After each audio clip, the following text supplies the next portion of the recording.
यो ती दिहाडी मजदुरहरूलाई म समर्पित गर्न चाहन्छु जो सहरदेखि आफ्ना गाउँ फर्किरहेछन्।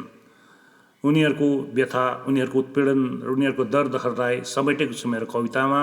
मेरो कविताको शीर्षक छ दिहाडी मजदुर। थाहा छ मलाई चौरी परिसकेको बुढीआमाको न्यास्रो आँखा, छोरा छोरीको पिलन्दरे अनुहार र सारङ्गी पेट, स्वास्नीले अल्झाइरहेको उसको धमनीभित्रको एकमुठी सास अनि लोग्नेको बाटो कुरेर मकिएर ढल्न लागेको झिनो आशा। चामलको रित्तो टिन, रोटी पोल्ने चिसो तावा, मट्टी तेलको लडिरहेको रित्तो भुल्टुङ, कुनामा वर्षौं थानको लागेको भर्न नसकेको उज्ज्वला योजनाको रातो ग्यास सिलिन्डर, आँगनमा सेलाइसकेको अगेनाको आगाका भुङ्राहरू, अनि भित्तामा टाँसिएको मेरो देश महान सँगै हाँसिरहेका प्रधानमन्त्रीको फोटो हो। त्यही झोपडी खोज्दै निक्लिएको छु, सडकको भावर गर्मीमा पिल्सन्दै एउटा लामो यात्रा सहरदेखि गाउँसम्म। म दिहाडी मजदुर, हजुर म दिहाडी मजदुर। कमाउन पसेको सहर, दुई छाक र एउटा मिठो निद्रा, यो भन्दा बढी कुनै चाहना थिएन मेरो। गाउँको खेत खलियान बाँझो छाडेर सहर पस्नुको, पसिनाले लत्तपत्त पोतिदिए रङ्गी बिरङ्गी चोठा कोठा र भित्ता र खडा गरिदिए विशाल गगनचुम्बी भवनहरू, उम्लिदिएको रगतले सिँचिदिए सडक नाली र रेलका पटरीहरू यस सहरको, कल पूर्जा र मसिनहरूको होडमा रगडन्दै लडेर घोटिदिए शरीरका सबै हड्डीहरू एउटा सुन्दर सहरको निर्माणमा, यस देशले देखेको सपना र परिकल्पनामा। तर विपदको बेला मैले निर्माण गरेका झ्याल ढोकाहरू बेरै निम्ति बन्द हुन्छ भन्ने के थाहा? मेरा रगत र पसिनाको साइनो पनि तोड्छ भन्ने के थाहा यो सहरले? कहिले मेरा आफन्त हुन सकेन यो स्वार्थी सहर, यो मतलबी सहर। यसैले आज म मेरो गाउँ खोज्दै बाध्य छु हिँड्नलाई सडकमा पैदल। म दिहाडी मजदुर, हजुर म दिहाडी मजदुर। घुइक्याइदियो डेराको दैलो कटाएर मेरो रित्तो बाल्टी, जम्ता स्टोभ, कराई भाँडा, खाने थाल बटुको र वर्षौं घाम नदेखेको बोरा बिस्तरा, अलपत्र सडकभरि लकडाउनले घर भाडा तिर्न नसकेको असमर्थतामा।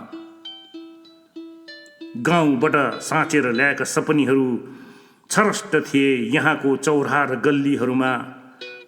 सरकारको फरमान घरबाट ननिक्लिनु, मकान मालिकको फरमान घर खाली गरिदिनु, कसलाई सुन्नु र कसलाई नसुन्नु, सरकार र मालिकको चपेटमा अरू खप्न नसकी भिरेर झोला र फालेका प्लास्टिकका बोतलमा भरेर नलको पानी निक्लिए म सडकमा पैदल मेरो गाउँको दिशा पहिल्याउँदै, मेरो झोपडी खोज्दै पैदल। अनि पैदल म दिहाडी मजदुर, म दिहाडी मजदुर। देख्दैछु असङ्ख्य म जस्तै अनुहारहरू बग्रेलतै छिचिमिरा सर बाटैभरि हिँड्दैछन् मेरो अघि पछि, अनिश्चित अनकन्टार भविष्य पन्साउँदै। भोक र निन्द्राले प्रताडित गर्भवती आइमाई र अभूत शिशुहरू फाटेका जुत्ता र चुडिएका चप्पलहरूमा खस्रन्दैछ मेरो गाउँ बिस्तारै रेलका पटरी र महासडकहरूमा। गौडा गौडामा रुँगेर बसेका छन् मान्छेको मखुण्ड ओढेका हिंस्रक पशुहरू सरकारी पोसाकको धाक जन्माउँदै। गौडा गौडा रुँगेर बसेका छन् मान्छेका मखुण्ड ओढेका हिंस्रक पशुहरू सरकारी पोसाकको धाक जमाउँदै। बर्साइरहेछन् उनीहरूको लाठी घाँस बाँसविहीन हिँडिरहेका असहाय गरिब मजदुरहरूको पिठ्यौँ र पिछवाडाहरूमा। रमाइरहेछन् मेरो चित्कार र क्रन्दनहरूमा। के यही थियो मैले दिएको श्रम र पसिनाको मूल्य यो सहरलाई? के यही थियो मेरो गाउँलाई लथालिङ्गे छाडेर सिँगार्न आएको मूल्य यो सहरलाई? आँखा बन्द गरेर किन चुपचाप छ सरकार? कान थुनेर किन बहिरो छ सरकार? आहार जुटाउन सकेनौ त के भो? बसेर दिन सकेनौ त के भो? किन रोक्न खोजिरहेछौ मलाई गाउँ फर्कने थुनेर मेरा बाटाहरू? मैले लगाएको ऋण तिर्न सकेनौ त के भो? किन यातना दिइरहेछौ बारम्बार गस्ती सिपाहीहरूको साङ्लो चुडालेर मेरो विरुद्ध मेरो विवशीमा मलाई कुटेर? यसैले फेरि कहिले सहर नफर्कने बाचा कस्दै हिँडिरहेछु म मेरो फिते चप्पल पड्काउँदै हजारौँ कोसको दूरत्व वास्तै नगरी। खै कति थाम्न सक्छ यो देशको बोझ यो फिते चप्पलले? तर म हिँडिरहेछु निरन्तर निरन्तर अनि निरन्तर, म दिहाडी मजदुर। थाहा छ वैश्विक सङ्क्रमणको रोगभन्दा घातक पीडा छ मेरो गाउँमा।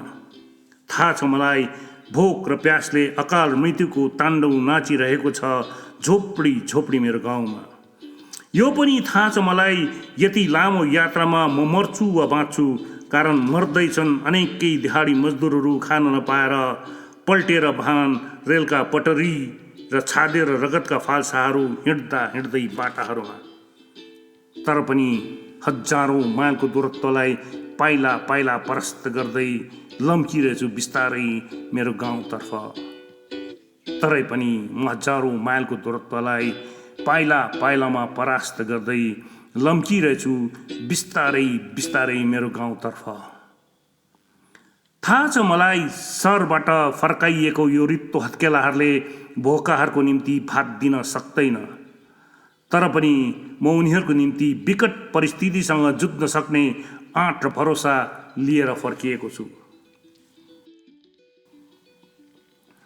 थाहा छ मलाई सहरबाट फर्काइएको यो रित्तो हत्केलाहरूले भोकाहरूको निम्ति भात दिन सक्दैन। तर म उनीहरूको निम्ति विकट परिस्थितिसँग जुझ्न सक्ने आँट र भरोसा लिएर फर्किएको छु।